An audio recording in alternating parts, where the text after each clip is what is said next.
Chers amis, bonjour. Il est intéressant de lire les derniers mots de la Bible. Ils ont un aspect prophétique. La Bible hébraïque, par exemple, se termine sur les livres des Chroniques, tandis que l'Ancien Testament, dans nos versions chrétiennes, se finit avec Malachie. Et il n'y a pas de hasard. Le dernier mot de Chronique est prononcé par un roi païen, Cyrus, que Dieu appelle son Messie. Ce Messie s'adresse aux enfants d'Israël. Qui d'entre vous est de son peuple? L'Éternel son Dieu est avec lui, qu'il monte. C'est un encouragement et une injonction divine, car l'alia est un commandement de l'Éternel pour les Juifs, une alia physique et spirituelle. Dans nos versions, le dernier mot de Malachie est malédiction. Et le premier message du Nouveau Testament dans l'évangile de Jean sera Voici l'agneau de Dieu qui ôte le péché du monde. Cette malédiction est donc supprimée au travers de Yeshua et de l'œuvre de la croix. Des craignants Dieu. Dans le livre du prophète Malachie, qui a comme sens mon messager, il y a un message pour nous aujourd'hui. Dieu dit qu'au jour qu'il prépare, celui des temps de la fin, il est question du trésor particulier que Dieu veut pour lui. Il cherche des croyants qui le craignent. Malachie 3, verset 16. Alors ceux qui craignent l'Éternel se parlèrent l'un à l'autre. L'Éternel fut attentif et il écouta. Et un livre de souvenirs fut écrit devant lui pour ceux qui craignent l'Éternel et qui honorent son nom. Ils seront à moi, dit l'Éternel des armées. Ils m'appartiendront au jour que je prépare. J'aurai compassion d'eux comme un homme a compassion de son fils qui le sert. Le trésor particulier de Dieu. En hébreu, cette expression ils m'appartiendront se traduit par le seul mot ségoula.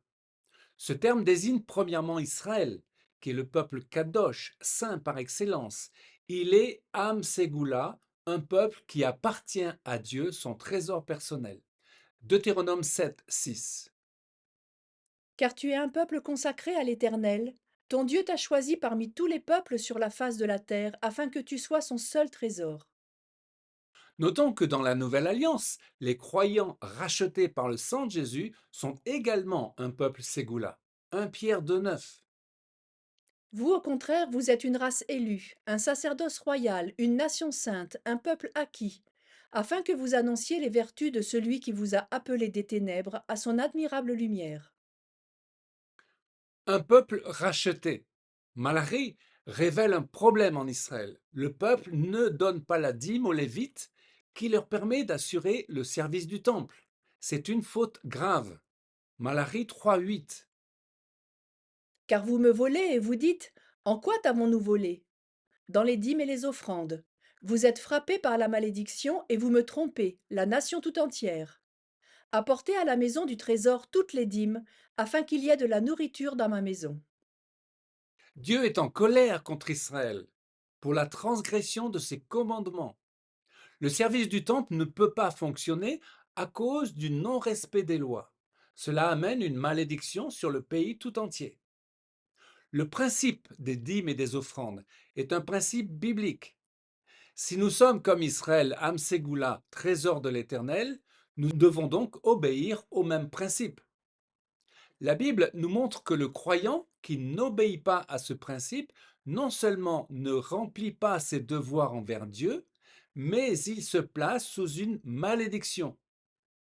Dieu dit clairement que spirituellement, l'obéissance à ce commandement amène la bénédiction. Voyons la suite du verset. Malachie 3,9. Apportez à la maison du trésor toutes les dîmes, afin qu'il y ait de la nourriture dans ma maison. Mettez-moi de la sorte à l'épreuve, et vous verrez si je n'ouvre pas pour vous les écluses des cieux, si je ne répands pas sur vous la bénédiction en abondance. Pour vous, je menacerai celui qui dévore. Les écluses des cieux.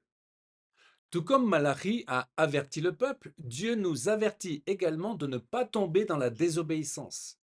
Le diable est celui qui dévore, et il cherchera tout ce qu'il peut pour nous faire trébucher. Donc donner la dîme n'est pas une question d'argent, mais une question de reconnaissance. Reconnaissance pour le salut et la vie éternelle et merci Seigneur d'ouvrir les écluses des cieux. Car en Jésus, nous avons été rachetés et nous sommes devenus la propriété de Dieu. Nous lui appartenons, nous sommes serviteurs de l'Éternel. Israël a été racheté par Dieu comme fils premier-né, et nous le sommes également en Christ. Jean 10, 10. Le voleur ne vient que pour dérober, égorger et détruire. Moi, je suis venu afin que les brebis aient la vie et qu'elle l'ait en abondance. Parlons des compromis de Pharaon. Alors que Dieu dit qu'Israël est séparé des autres nations, la Bible dit que l'Église est également séparée du monde. En Égypte, les Hébreux habitaient Goshen. Ils fructifiaient et multipliaient, devenant de plus en plus puissants. Pharaon eut peur et décida de faire des Hébreux des esclaves. Alors Dieu envoya Moïse pour faire sortir son peuple de l'esclavage de Pharaon. Examinons les tactiques de Pharaon pour empêcher les enfants d'Israël de partir. Les compromis de Pharaon correspondent à ceux auxquels les chrétiens sont confrontés. Lisons Exode 8, 21. Pharaon appela Moïse et Aaron et dit: Allez, offrez des sacrifices à votre Dieu dans le pays. Le piège est dans le terme dans le pays qui correspond au monde. Traduisons cela pour nous. Vivez en chrétien, mais pas trop quand même. Restez en Égypte, dans le pays. Conformez-vous au siècle présent. Exode 8, 24. Pharaon dit: Je vous laisserai aller pour offrir à l'Éternel votre Dieu des sacrifices dans le désert. Seulement, ne vous éloignez pas trop. C'est le deuxième compromis. Pharaon atténue sa première proposition, tout comme Satan suggère aux croyants de ne pas aller trop loin dans l'obéissance à Dieu. Troisièmement, Exode 10, verset 10. Le Pharaon leur dit: Que l'Éternel soit avec vous, aussi sûrement que je vais vous laisser partir, vous et vos enfants. En fait, non. Allez servir l'Éternel, mais seulement vous, les hommes. Pharaon fait là semblant d'accepter et il se reprend. Allez servir votre Dieu, mais finalement sans les enfants. C'est une proposition très subtile. Elle révèle une séduction, celle de rechercher pour nos enfants de bonnes situations dans le monde en négligeant l'importance qu'ils suivent l'appel de Dieu. Chacun de nous est responsable en tant que parent de la bonne santé spirituelle de nos enfants. Nous avons à leur apprendre à écouter Dieu pour le futur que le Seigneur a pour eux. Parlons à présent du saint reste. Il est réconfortant de voir que Dieu fait compassion. Selon le verset de Malachie, j'aurai compassion d'eux comme un homme a compassion de son fils qui le sert. Dieu connaît notre cœur, de la même façon que David est resté l'homme selon le cœur de Dieu malgré ses erreurs. Nous sommes toujours au bénéfice de sa grâce. Pensons à présent à deux églises citées par Jean, l'église de Philadelphie et l'église de Laodicée. Les chrétiens de Laodicée ont eu le tort de se voiler la face et d'être insensibles au projet de Dieu, se croyant riches, mais étant aux yeux de Dieu aveugles, pauvres et nus. Mais à Philadelphie, Dieu dira, Apocalypse 3, versets 8 et 10. Je connais tes œuvres, voici, parce que tu as peu de puissance et que tu as gardé ma parole, et que tu n'as pas renié mon nom, j'ai mis devant toi une porte ouverte que personne ne peut fermer. Parce que tu as gardé la parole de la persévérance en moi, je te garderai aussi à l'heure de la tentation qui va venir sur le monde entier. Chers amis, à nous de désirer faire partie du divin trésor.